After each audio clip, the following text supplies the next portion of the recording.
And we got a pretty cool episode planned for you today. When to use banner ads and also when to avoid them. They are sometimes loved, more often hated, and we're going to show you how to make them more loved for your customers so that they hopefully end up, being more aware of your brand, buy more from you, and overall know you a little bit better.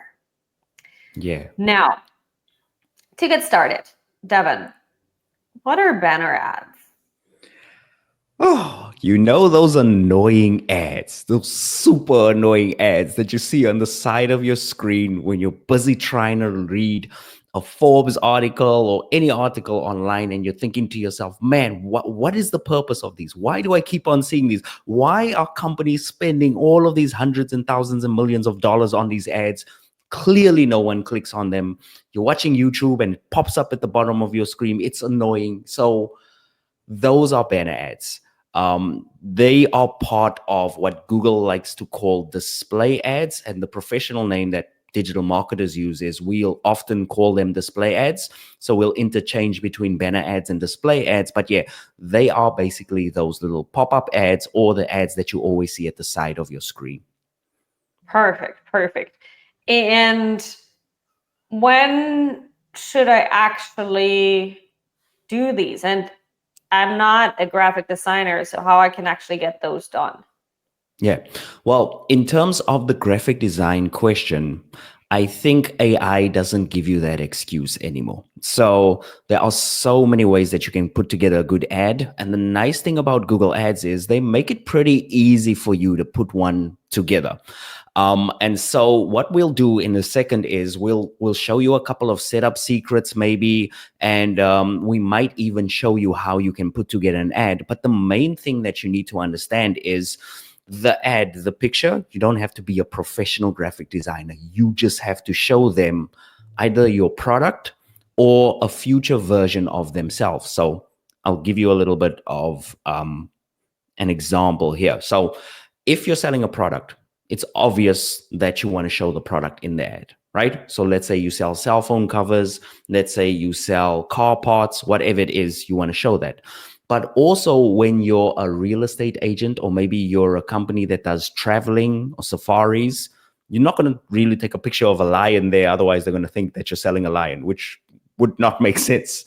So you want to show maybe somebody on safari, or maybe somebody lounging at the side of a pool at a holiday resort, and that's the future version of themselves. And so what happens is they're sitting at work, they're reading this stupid Forbes article, and they're not even interested in the Forbes article. And then they see the little banner ad out the corner of their eye, and they be like, man, I think I need a holiday. I'm going to click on this ad. And they go to the ad. Very well said. And so let me see. There was one thing that I just wanted to ask you before. Oh, yeah. If you are currently listening to this on like Spotify, you want to make sure to head over to YouTube at some point so that you can see what we're showing you, because we will be using some screen share here, right? So we want to make sure that this is practical, that it's something that you can implement and that is useful to you, right? Now, can I expect people to buy from my banner ad directly? The chances of somebody buying from your banner ads are pretty slim. So if we look at the conversion rates for your display ads, sorry, I'm just clearing my throat over here. If we look at your conversion rate for average display ads, they convert at about 0.18% versus your search ads that convert at about between 3 to 6%. And this is on average. So the chances of somebody just buying because you ran a display ad and you spent $1 on that ad, it's not really going to happen. Where display ads really convert and where they really bring in home the bacon and where they really make sense is there's an old stat that me and Pamela like to go through that says the average person needs at least 6 points of engagement before they say yes to you. Okay? If you're asking that girl out on a date, she might say no the first time. Okay? That doesn't mean you just give up and you say you're never ever going to date again. It means maybe ask again. Maybe ask in a different way. Maybe try and be more charming. Maybe ask her to a place that's maybe more safe for her, like maybe a barbecue, right? Different time And of the that's day.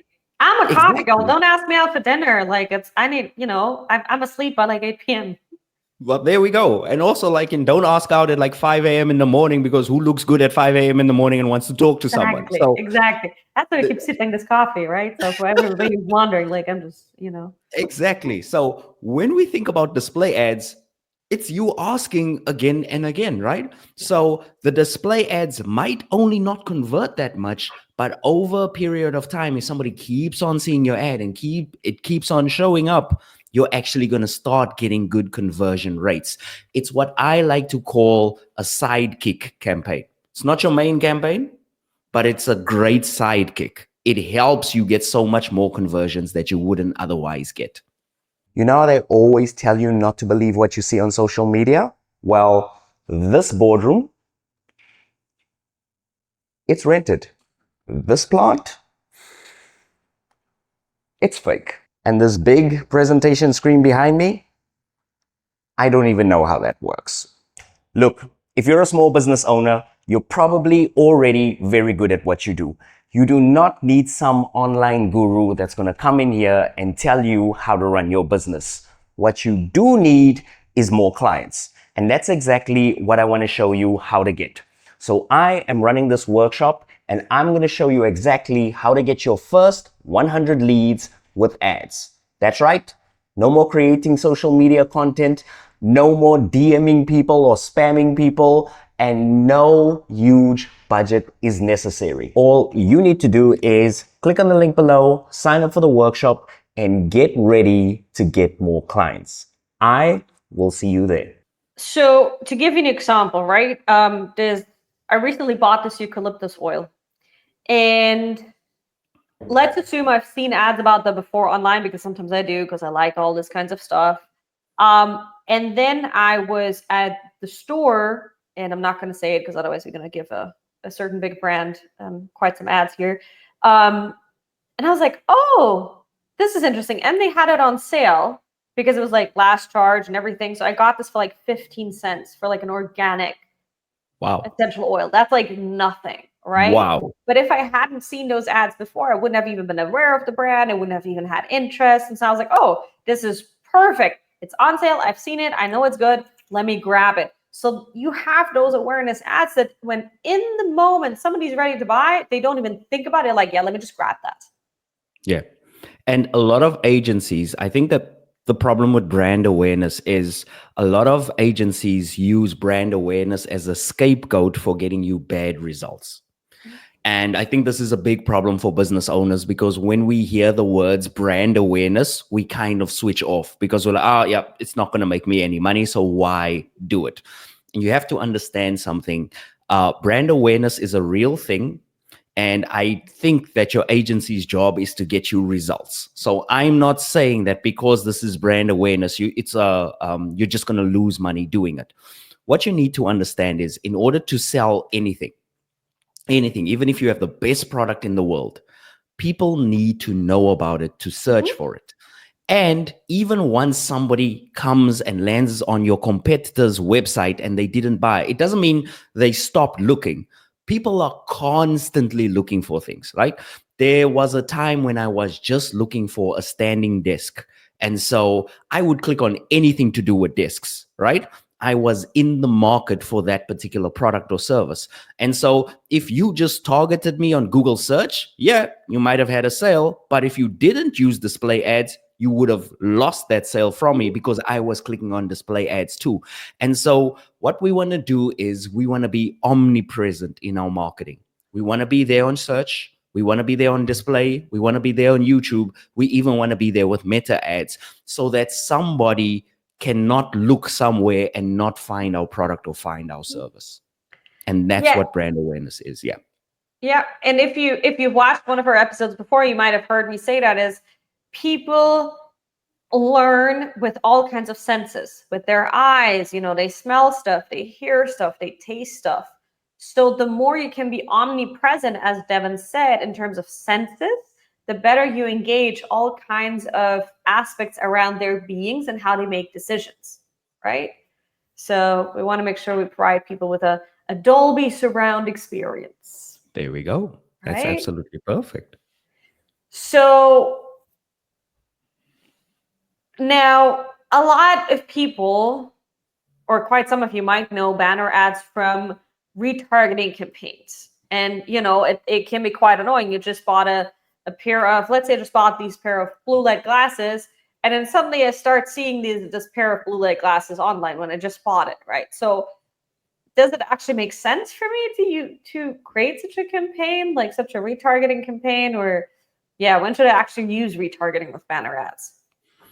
All right, so you pretty much want to use retargeting all the time, but there are ways. Thanks for wearing the product, Pam. That really helps.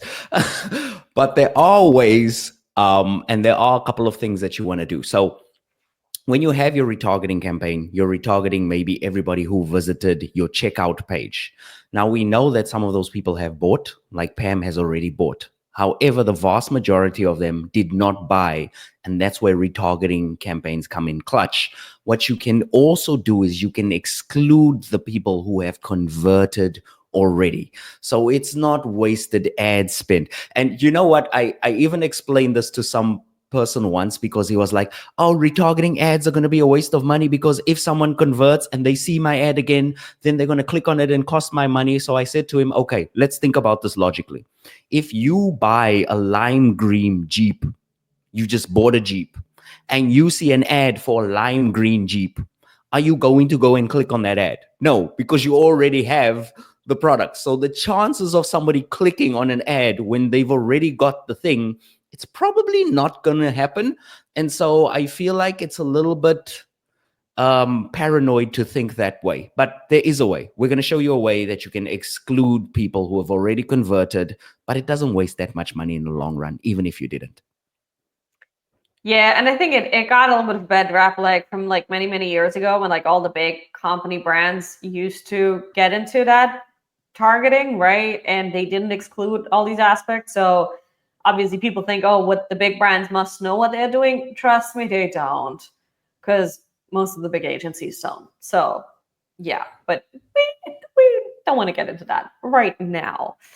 75% of marketing agency owners are silently burned out right now. Are you one of them? Do you have these emails coming in all the time? Do you have all these campaigns that you need to stay on top of? And do you feel like every single thing is just a priority except your health and sleep? Well, I want to share an interesting study with you. And this was done by Blind, and they have uncovered that up to 75% of all marketing managers experience some kind of burnout, or they're very close to it. And maybe that sounds like you right now. And here's the thing. I've been personal in situations that made me feel tired, worn out, wish I had some sort of a kind to tell me if I'm right or wrong, or if this is normal, or if this is actually an ongoing problem for me. So here's what I've done. I've teamed up with a fellow Harvard grad, and we've put together this quiz that'll help you figure out how close to burnout you are. And it's not going to take all of your time because, who needs yet another thing on their list, right? And we're also not going to try to sell you anything. It'll take 8 minutes, but it could be the 8 minutes that you need right now to save your life. And so what I want you to do is click on the link in the description below or in the button, whatever you see, and just check it out. And if you have any questions about burnout, or you're feeling tired at the moment and you don't know if this is normal or ongoing, let me know in the comments below, and I'll make sure I'll respond to each and every single one of your comments. How do we go about choosing audiences for a display campaign? Like, how do I actually choose who I want to target? That's fantastic. Would you mind bringing your audience tab up in your training account so I can just show them? Yes. Or maybe we should just take them through the process of just, a little bit of setup with display ads so that they know where to find these. And then I can talk them through the audience tab, if you don't mind, Pep. Yeah, I was just pulling it up. Here you go. Okay, fantastic. Awesome. All right. So these are basically your audiences, right? And so somebody might be saying, yeah, but Devin, what do you mean audiences? Like I'm going to need an audience. I just want to show my ad like kind of everywhere. Well, here's the thing about audiences. Just like when you're running a search ad, you want the keywords for people who might be interested in that particular ad. The same thing happens with audiences. So you have audiences that are more likely to buy a product or service. So for example, if we click on edit audience segments, I think that would be the best way to go. Maybe we can do it there. Yeah, and I think, Underneath. Devin, Yeah. what I'm going to do is I'm just going to quickly run through the start of the campaign, because the ones that I have here, the ones that are set up, I kind of don't want to use them, and I have to choose an ad group. Okay, So cool. I'm going to just take a minute to assume I'm creating a new campaign. So we'll be there in a second. Now you're going to see how fast Pam works. Yeah, so I can set up a campaign in like 5-10 minutes if I wanted to. as I was Please saying, do. so there's a whole bunch of audiences, right? And so what Google does is it's going to find people who are interested in a particular thing. So I'll show you an example of this right now, but once we get in there we go. All right, so you'll notice that here it's asking us for audiences, so who they are, what they've done. Now, let's pretend that you are looking for businessy people, okay? You're looking for entrepreneurs. If we go to search, just go to search for me, all right? And I want you to type in just business, okay? There's two ways that you can do this. So now you can see that it pulls up all of these people who are maybe looking for business guides, creating a company, business advice, information about starting a business. So let's say I had an ad, and what I do is I just open bank accounts for businesses, and that's my whole business. You would target these with your display ads. Another way that you can do it is you can also target people by what they're planning. And this would be under the browse section. And this is one of my favorite things to explain. All right. So we got who they are, we've got what their interests and habits are, and then we have in market and life events. So let's click on the what they're actively planning and researching, and let's click on life events. All right. So this is super cool. So if somebody is just about to start a business, boom, we can just tick these two boxes and we know that we're showing our ads to them, right? You can also find very interesting stuff. Like you can find people about to be married. If you're a wedding photographer, that's excellent. So getting married soon, recently married. You can also target people who are thinking about purchasing a home. And as you can see, these are all audiences. Google knows that they are actually planning to get married. Why? Because they're searching for wedding planner, best wedding venues. They're searching for all of these stuff. And Google collects all of this data, and then it adds them into an audience of people who are getting married soon. And as soon as those searches stop, then Google will take them out of that audience because they got married. So they stop searching for all of this stuff. And that's a really cool way that you can find the right people. Pam, am I missing anything? The only thing I would add is what I see people oftentimes doing is they don't use a drop-down menu, so they just tick this box, which I would not recommend. I would always open it up as much as you can. Sometimes there's certain levels to it as well, because if you choose these two instead of business creation, then you will also get data on whether, those starting a business or those recently started a business have performed better. If I just click on business creation, I don't know which of the two audiences actually performed better. Yeah. That is super true. That is super true. And basically, if we go back one, I always get this question. They ask me, Devin, what is the difference between an in-market audience and an affinity audience? So let's talk a little bit about in-market and affinity. When someone is in market, it means they're in the market for something. So think about needing a cell phone upgrade, or think about looking for a wedding venue. That is an in-market event because you're not always doing that, right? And then you get an affinity.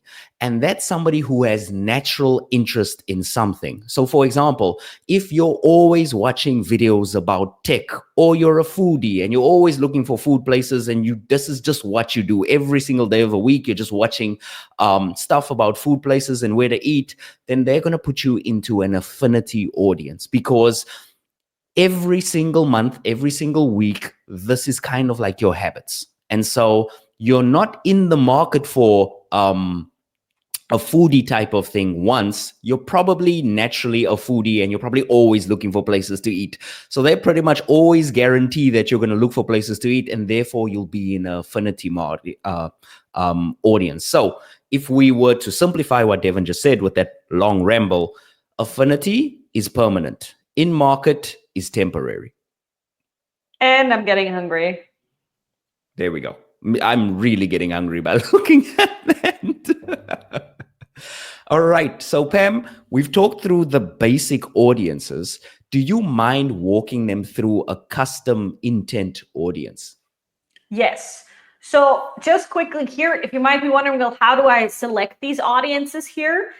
Honestly, in the beginning, if you're not sure, just select those that you feel most compelled to choose, and choose as many in the beginning as you can, because you will get data on all of them, and then you can start excluding the ones that don't fit. That's a very generalized answer to getting started, right? Now, custom segments are a pretty cool thing, because let me show you why. I can create my own custom audiences based on either, for example, search terms here, right? So I can say I want to target everybody who looked up a Google Ads course in Google, right? And I just press enter and I add it. Or the other cool thing is I can target people who have browsed certain types of websites. Now it says people who browse websites similar to, but we can safely assume that it would also target those people who have been on those websites most likely before. Yeah. So I can close this and I can say here, people who browse websites similar to, let's say, a competitor of mine, competitor1website.com, right? And then I just press enter. And typically what I do is I create one segment per audience. So I would call this competitor one, competitor one. And then I click on save, and then I create the next audience. The reason is if I do that, then I get very specific information about which search terms or which websites perform best. If I put them all in one audience, I'm not going to get that split up. So you can see here that we sometimes also our students use that. So you can see here that we've already created a couple of custom audience segments. Some of them have certain keywords in them, but mostly we really recommend to create one audience per search term or per website. Excellent. Excellent. By the way, if you have a competitor that you know is very successful and you want to target their website, you want to basically target their audience. Let me not say their website. You want to target their audience. This is a very successful strategy. So they've already done all of the marketing work. And basically what you're doing is you're saying, because they're getting such good clients, I want you to find me basically more or less the same people that browse their websites. And this is an excellent way of getting good people in. Now, I've got a few questions. Number one, if I'm brand new to this, am I always targeting different audiences or custom segments? Like, how deep into this should I go if I'm just starting off? So the simplest thing would be if you just choose a whole bunch of audiences and get started with that. You know, different kinds of affinity audiences, different kind of in-market audiences. What I typically recommend is group similar interests and audiences in one ad group together, right? So if you want to target people who are interested in fly fishing and law firms, then have one ad group that's targeted towards fly fishing, adjust your ads, right? So that you speak to that audience, and then create another ad group where you target people interested in law firms, and then adjust your ads accordingly. For Lovely. example, we're doing this. One client comes to mind, a tax advisor who works preferably with nurses, truck drivers, real estate agents, and freelancers. And so we would create separate ad groups or ad sets for each one of them, and then also show different images and different wording based on these audiences, right? So you can go to easy route and just throw all of them in one bucket, but you're probably going to be happier grouping them together by similarity and then adjusting your ads as well. Exactly. And what I want to do is, you're probably wondering, where do you go and find that data? Where do you actually see that your audience performance? So what I'm going to do is I'm going to share my screen quickly, and I'm going to basically show you where you can find that. So just give me a second over here. All right. So if I'm here and I share it, notice how I've got all my audience over here. That's the same stuff we were talking about. So Google Ads course search terms. And as you can see, that was a custom segment that Pam just set up. And now what I can do is, you can find this in the audiences tab, by the way. I can look at the conversion rates for each, and I can figure out which one is converting a whole lot and which one is not converting at all. So over here, as you can see, I always do this just to show them when an audience doesn't work. Now I do Google Ads, and I added truck and SUV enthusiast to my audiences over here. Why? Because I like wasting money and I'm weird like that. Anyway, you can't let go of your old job. That's it, Devin. Well, there we go. I can't let go of my old job. And as you can see, surprise, surprise, 0. Nobody gives a flying F about Google Ads that is a truck or SUV enthusiast, right? And so clearly over here, I can see that this audience over here is not converting. And then what you can do is you can remove it. So when Pam says, choose a whole bunch of them, stick them together, and soon the data is going to show up and show you exactly what you should and shouldn't be pouring your money into. All right, Pam, you can continue with the screen share. Awesome. Man, we are really cooking. Yeah, we are. And a mosquito is cooking on me. So I told this before we started recording, but there's still my own mosquito and where I am, and I can't figure it out, but I just feel like, so if you see me looking around, that's why I'm like desperately trying to. It's the color top she's wearing. She doesn't know about it. It's red. Red is for blood. That's why. But anyway. Yeah, that's what happens. Anyway, so we'll see. I'll just keep taking deep breaths. So here we are, and we're gonna assume we just chose competitor URLs, and there's a whole bunch of audiences here. Ideally, if I set up like keywords or URLs, I at least want to choose 20 to 25. The more, the better. I have some clients that chose like 80 to 100 because they want to go like overboard. And that's fine as well, because it might be a lot, right? So one of them, for example, is targeting like pastors and churches. And there's many of those, right? So you can imagine. Anyway, optimized targeting, I'm going to turn that off because I never get any data on what that optimized targeting actually is about. Yep. And so we're going to keep that off. Now, you see on the right-hand side that those available impressions keep going down or up depending on what you choose. Ideally, you want to have something that's at least in the higher 6 figures, if not low 7 figures, right? Yeah. And then I can also choose my targeting or select it based on demographics. So I can choose gender, age, parental status. I cannot choose household income because it's only available in select countries. And for this campaign, I chose as a targeting Austria, so I can't choose it, right? Then I can still add. Just as an interesting side remark, I've only seen that work in USA. I've never seen it work in any other country. I think England, wasn't? Yeah, USA and England. I've seen those work. I can tell you in a second. Household income is available for display campaigns. It's a little bit different from campaign to campaign, but for display campaigns, let me show you guys this because then you can just screenshot it. This is from the support center, from the Google Ads support center. And it Yep. tells you here for demand gen, it's available in Australia, Brazil, Canada, blah, blah, blah. Display campaigns, same, a little bit less, one country less, it seems. Mm-hmm. Search campaigns, and so on. So you get all that information from Google about like where you can, in which country you can select it and where it works. Okay. So back here, you choose your age. Ideally, you choose your gender if you know that, and then you can continue. Parental status only if you're super sure about this. Now, know that countries where you have a higher rate of GDPR, so General Data Protection Regulations, the less data you will get on your audience, right? So a little bit broader you should go in order to cover potentially more people. Yeah, definitely. Now, I can add keywords, topics, and placements to my campaign if I'd still want to choose something.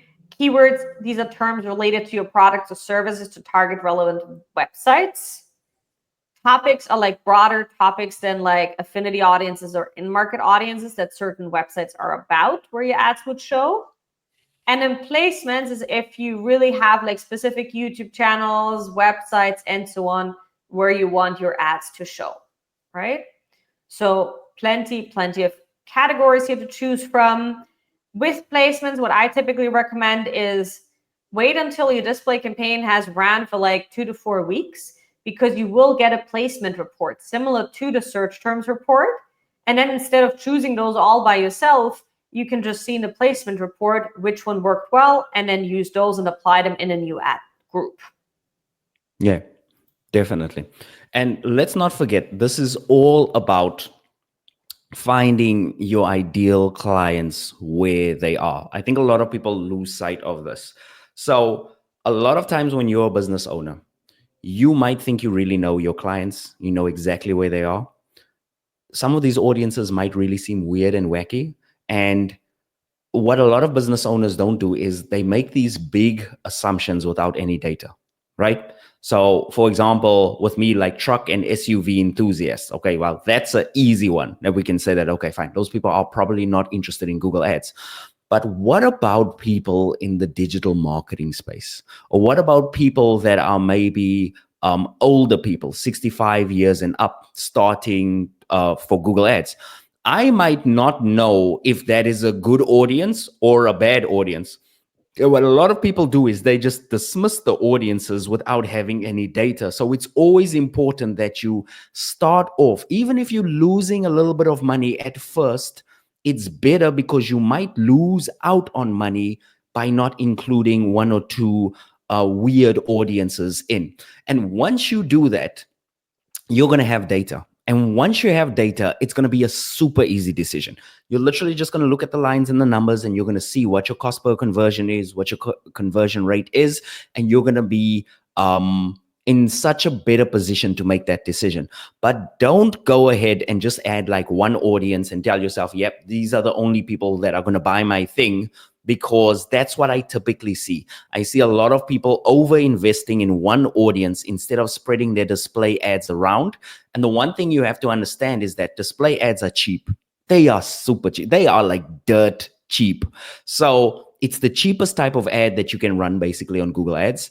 Well, except for a couple of other niche ads, but it's generally the cheapest type of ad that you can run. So don't be like miserly with it. Don't be stingy. Spread that money around, see what's working, and then come up with conclusions afterwards.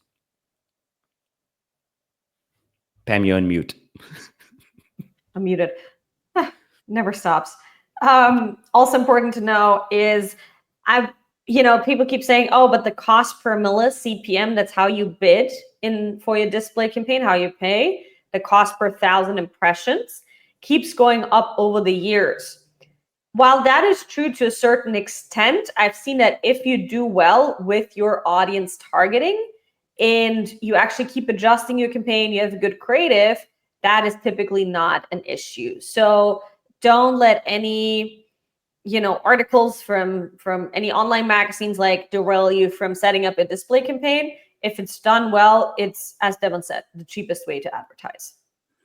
One of my students had such a beautiful way of saying that. He said to me, Devon, thank you so much for showing me display ads And I absolutely love the idea that you can control what is essentially a digital banner all over the world, all at the same time. Yeah. When you think about that type of power, like if we go back 20 years, if we go back 25 years, you would have to find a good spot on the highway, pay a company to paint a giant banner for you, and pray that somebody who drives past that banner Yeah. is your ideal customer. Yeah. With Google Ads, you've got so much more power because you basically control digital banners all over the world. If Mhm. I decided I wanted to advertise in Austria tomorrow, I could do Yeah. that. And I'm sitting in my bedroom here in South No Africa. limit. No But limit. I can do that. And not only that, but I can see who saw the banner, when they saw the banner, how much it cost them to see Yeah. the banner, and I get to see if that actually led to an outcome for my business. So we're here in 2025 and we're like, yeah, it's Google Ads, it's been around. If more business owners could tap into this power, you'd be amazed at what a difference it would make for your Yeah. business. Don't take it for granted. And that's why it's still so cheap, right? Because there's not so many people using it yet, right? It's good for us. So I know we shouldn't be telling you do more of this, but do more of this, even if it backfires on us. So yeah, there's lots of good potential there. All right. So we talked about all the lovely things to do with display, except retargeting. And what we'll do is we'll leave retargeting till the last. But I just want to touch on one thing. Just because, like we said, display ads are cheap, why not then, if I'm running $100 a day or maybe $200 a day, instead of going into search, why don't I just take the whole $200 and pour it straight into display ads? Why don't I do that? Because you want people to take action, right? So display ads is almost like you were saying, hi, I exist. And a search ad is like, hey, I exist and you have this problem and I can solve it. So let's talk, right? Nice. It's like if the girl is pretty, putting on makeup, right? That's like, hi, I exist, right? But if I smile at a guy, I'm like, that's inviting. I'm like, hey, come say hi to me, right? Nice. So to kind of like continue with your dating examples. Definitely. Man, I'm loving this conversation so far. All right. So we've basically covered most of what you need to know about display ads. We've gone through the setup with display ads. We've done a lot of deep dives into your audiences. And now I want to hear from you guys. I want you to comment below and I want you to tell us, what did we miss out on? And what other questions do we have? Because this is how we create better and better podcast episodes for you. So if you're listening on Spotify or if you're watching on YouTube, go down to the comment section and ask us everything that you want to ask us about display ads. And a lot of people are probably going to say that, but yeah, I want to use display ads, but doesn't PMax already have display ads? So what is the point of just running standalone display ads when I can just run PMax and it can kind of do everything for me? So with PMax, the problem is still that you have zero control over how your budget is spent, right? One day it can spend it more on display, the next day it can spend it more in search, the next more on YouTube, and you have zero control over that. And that's also why sometimes people think their performance max campaign is tanking, because it just shifts where the budget is being spent, right? So you just have more control over your audiences, you get more insights, which audiences perform well, and yeah. And it just doesn't, like, a performance max campaign also optimizes automatically for conversions. And remember, display campaign is not really a conversion campaign. So you have two completely different goals and targets here, and throwing them all in one bucket is just I've not seen it work so far. Yeah, I've also not seen it work so far. Another thing that I want to show you guys, and Pam, I wonder if you can do this on the screen share, is we forgot to show them how the actual ad, like how to create the ad. And so it's super easy. All you got to do is go to the ads. And then what you got to do is you got to put in your final URL, obviously your business name, and then you got to pick your images, right? And so while Pam is busy setting this up, it kind of creates the ad for you. Gone are the days of Photoshop or Canva where you have to kind of create the whole ad. We used to have to do ads like that. Believe me not. I actually used to have to go into Photoshop and do the entire thing. Whereas now, all you literally need to do is you can just upload any image, right? And basically, what Google will do is once you've uploaded the image, they will do the text, they will do everything that goes on top of that image, right? So, for example, here, Pam is kind of searching through her social media. I'm trying to and figure it out. Yeah, what's the Yeah. URL? I don't know why I'm finding it. Hold on. I want to, because you can use your social, right? And then pull the images from there. I think they even have free stock, don't they? They've got a free stock image search or something. So like that. yeah, so here, free stock images. You can obviously There we search go. them and use them. So let's just type in like desk or something simple in the free stock image, or maybe find something off your Instagram. It's pretty cool that you can just go and scan your own Instagram. I didn't know that. See, I'm also learning. Oh, great. No asset found. So whatever reason it's not sharing that. But yeah, All right, so so let's type in desk here. Like, let's type in digital nomad. Let's see what it finds with that. Okay, cool. So there we go. Digital nomad. Perfect. All right. So these are all images. By the way, I still haven't left Google Ads. We're still in Google Ads. We haven't gone to any other website. It's literally just here for you. And let's pick an image that we really like. Love it. Now, notice that it's going to come up with a couple of variations. And this is where you want to be careful because some variations are just not going to work. So you want to drag that little highlight box over something that would look appealing in the ad, right? And so we're going to select these ratios. And what it's going to do now is it's going to start building this ad for us. And you'll start to see it pop up. Ah, there it is. On the right-hand side, absolutely lovely. And now if we scroll to the bottom of the page, you're going to be able to just add wording. And as you add wording, so for example, just put in something that's obvious that it was us, like hello, or something like that. Sign up to the workshop. There we go. All right. So when we go back up to the ad preview, I want you to see this. There's sign up to the workshop. And now, congratulations, you've literally just made your display ad.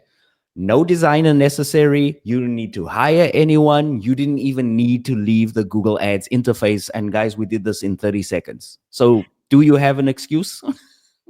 Yeah, and I think, again, use AI to create your copy. You don't have to come up with this from scratch, right?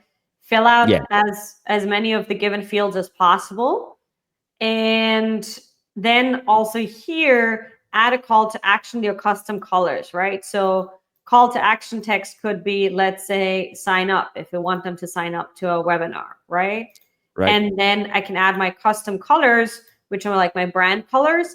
If you're not sure about that, there are plenty of like free color picker tools in Google. You just Google color picker tool, and it's going to tell you immediately what the color of your logo is, and you can add it here. Excellent, excellent, excellent. All right. So I just want to show them one more thing. If we scroll all the way up, because somebody might say, is my ad always going to look like that? Do you notice it says display, Gmail, and YouTube? Well, that's because they're not only going to show on other websites, they're also going to show in the Gmail inbox. And they might also show underneath videos in the YouTube section as well. So what's going to happen is your display ad is going to show on, I think it's approximately 100 million different types of websites. The display network is absolutely huge, way bigger than Facebook's display network. So when you select this image, it can show on a wide range of media. And that's why choosing the different sizes of images is important, because not every single slot that's going to show your ad is the same size. Some are going to be square, some are going to be rectangle, some are going to be vertical. And therefore we need those different ratios so your ad can show in as many different ad slots as possible. Very well said. Very well said. Yeah. I think that pretty much sums up the best practices for ad copy here for creating a new display ad. Yeah, definitely. Excellent.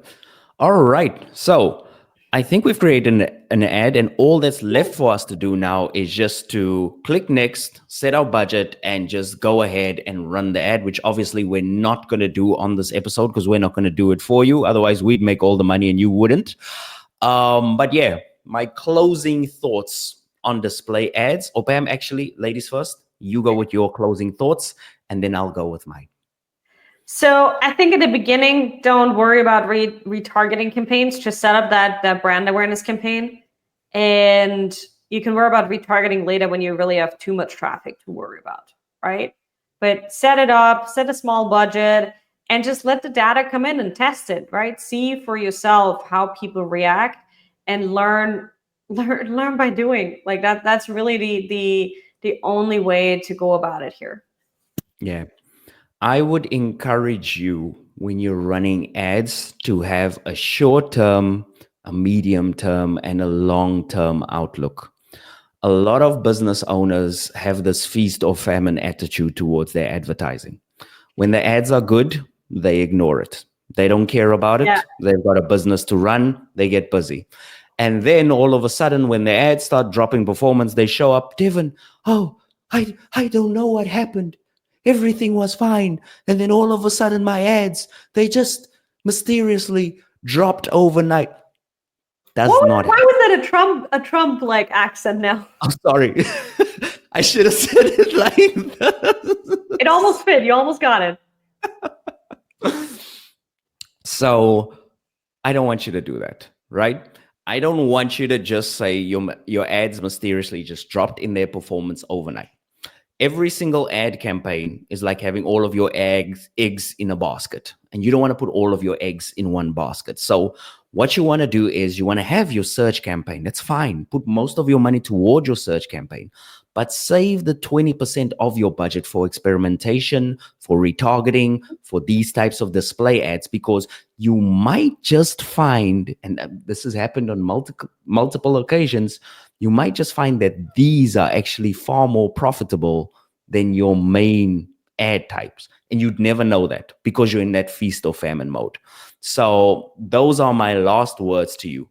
Experiment. And if you don't experiment, don't come crying to me when your normal ad campaign doesn't work and you don't have any backup plan. So that's your long-term ad plan. And I'd like to thank you guys so much for hanging in with us. I know this was a very technical episode, but I think we can all agree that everyone is much more smarter after going through this podcast experience. And obviously, if you didn't see the screen shares or anything like that, you can always go back and rewatch it on YouTube. You can rewatch it on Spotify, and be sure to just rate the podcast because it really helps us a lot.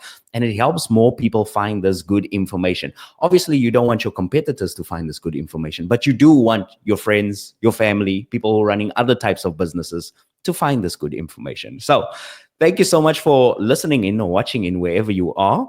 Thank you so much for watching this episode. Be sure to like and subscribe. And I've got a whole playlist in case you've missed the previous 2 podcast episodes, and I'll put them over here. I will see you on the next one. Peace.